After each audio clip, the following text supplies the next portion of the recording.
Hello दोस्तों, आज हम बात करेंगे हॉस्पिटल के बारे में, यानी कि हॉस्पिटल में यूज होने वाले कुछ सामान्य रूम्स और कुछ शब्द। सबसे पहले पेशेंट एडमिट होता है हॉस्पिटल में, और पेशेंट एडमिट होने के बाद उसके डॉक्टर के साथ जो फर्स्ट मीटिंग होती है उसको बोलते हैं ओपीडी, यानी कि आउट पेशेंट डिपार्टमेंट।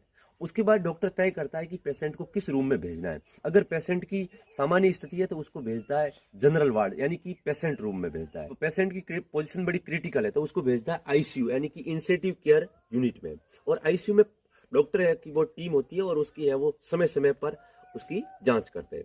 उसके बाद अगर पेशेंट को किसी सर्जरी की आवश्यकता है तो उसको लेके जाते हैं ओटी में, ओटी यानी कि ऑपरेशन थिएटर।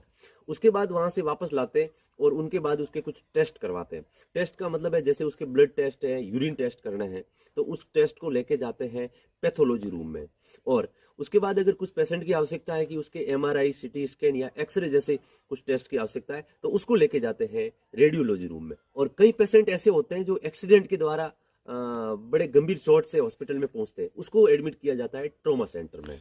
और कई पेशेंट ऐसे भी होते हैं जो कई बार उसकी हॉस्पिटल में डेथ हो जाती है तो उसको रखा जाता है मोर्चरी में, यानी कि उसकी लाश या डेथ बॉडी को मोर्चरी में रखा जाता है। हॉस्पिटल के द्वारा जो पेशेंट स्वस्थ होकर के बाहर निकलते हैं उसे डॉक्टर की लैंग्वेज में बोलते हैं डिस्चार्ज, और पेशेंट कहता है कि मुझे छुट्टी मिल गई।